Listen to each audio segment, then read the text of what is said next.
A lot of the writers that I work with come to the table full of self-doubt. They're actually quite hesitant to even call themselves writers, even if they've written their entire lives. It's like there's got to be some sort of award or recognition or achievement that's made before they allow themselves to feel that way. And in that space between when they allow themselves to feel that way and when they don't is nothing but self-doubt. It's nothing but negative thoughts.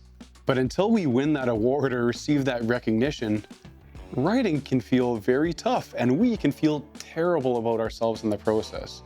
We can question everything from how we write, to the stories that we choose, to our right to even write, to our right to even share it. And all four of those questions, all four of those issues are only going to result in you not writing, not sharing, and not getting to that level of success that you're looking for that would allow yourself to believe that you're a writer. If it is your dream to write, would it be helpful for you to tell yourself all of these things, like I have no right to write, my story's not valuable? Absolutely not. That's the voice of your inner critic. The inner critic is that nattering perfectionist. It's the one that's telling you that you need the approval of others, or it's the one that's telling you that there's no point in all in doing what you're doing. That's not you, but it is a sign that writing is important to you. Now, you're not alone in this. I can tell you right now that you are not the only writer who is experiencing an inner critic. In fact, published authors, world-renowned authors, bestsellers, they face it on a daily basis. And if they're facing it, and they've had all the accolades and the awards and the things that you think you need first to feel confident that you're a writer, well then obviously the sign of an inner critic is not the sign that we're not a writer. In fact, it's quite the opposite. It's a signal that we are. I'm Trevor Martins with I Help You Write Things, because that's what writers do.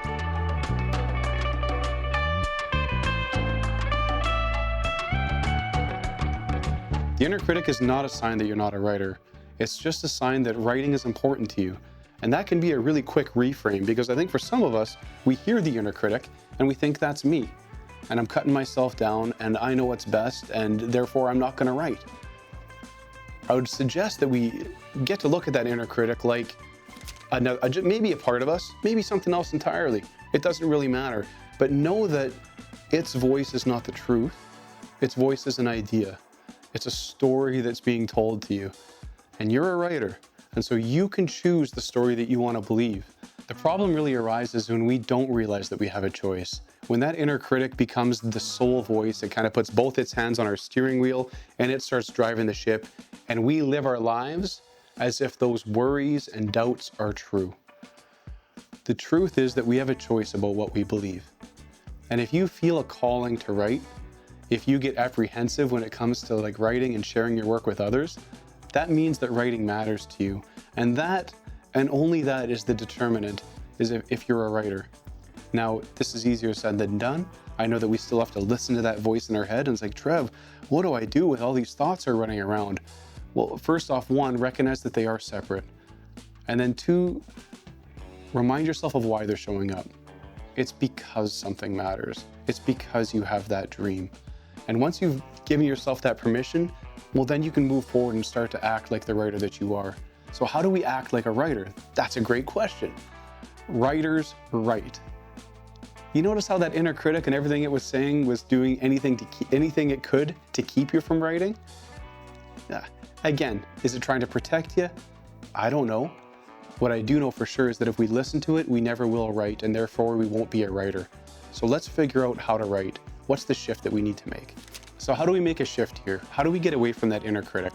Well, we start by recognizing it, identifying it, and choosing to write anyway.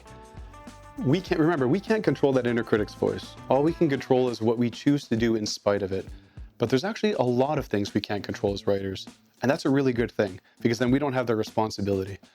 When we tell our story, when we write from our heart, from our passion, from our curiosity, we're creating something that is really just for us first and foremost.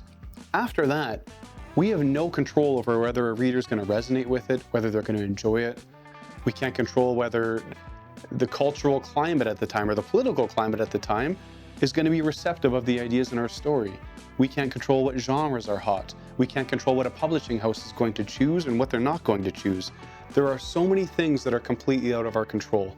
So as a writer who wants to feel like a writer, know that tying your value or your identity as a writer to any of those outside things is a fool's errand.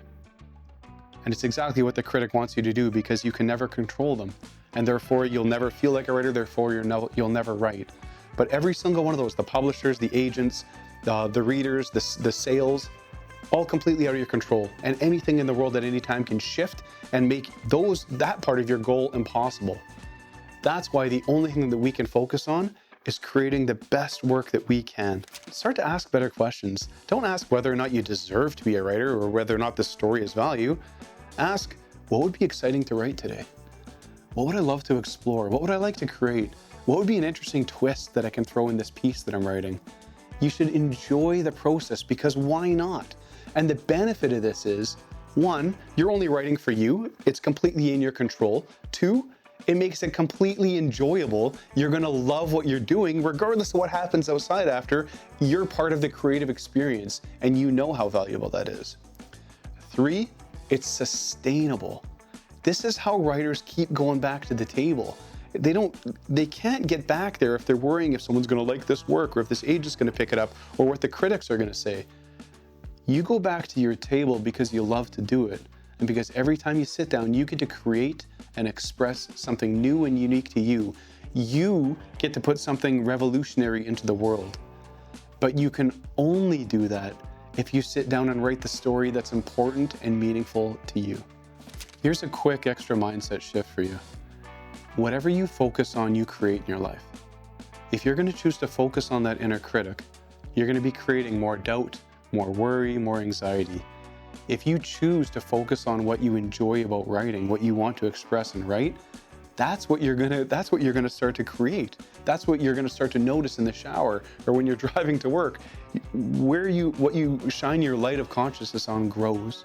And so just be mindful as a writer about what you're focusing on. Are you focusing on the reasons you think you're not a writer? Or are you focusing on what you would love to write? Because that's what writers do. Personally, I still hear the critic every single day.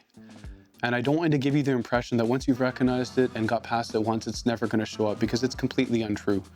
As somebody who quit their teaching career to start a business and help other writers and do his own writing, I've found myself in so many new spaces and new places that I've never been.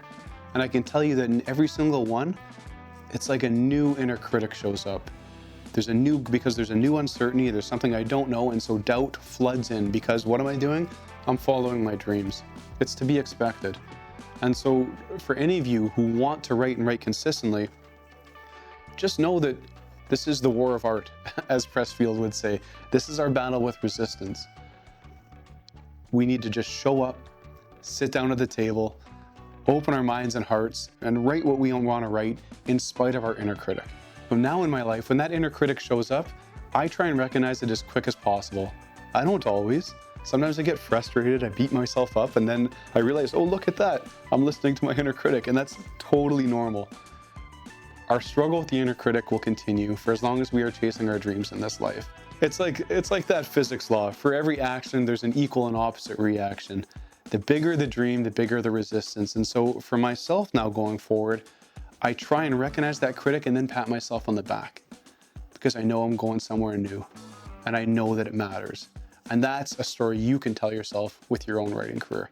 This is why it's important to surround yourself with other writers or other people who care about your craft, because sometimes we can get so lost in our own heads. We can get caught up by that inner critic. It's like the metaphor of the frog, right? If you throw a frog in a boiling pot of water, it'll jump out. But if you throw it in cool water and slowly warm it, it'll actually let itself be cooked to death. The inner critic can absolutely cook us to death.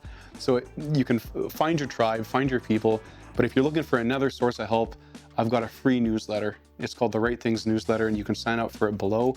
In it, every single week, I send out a new shift in mindset or technique that will help you maintain your writing and to grow in the ways that you want to grow.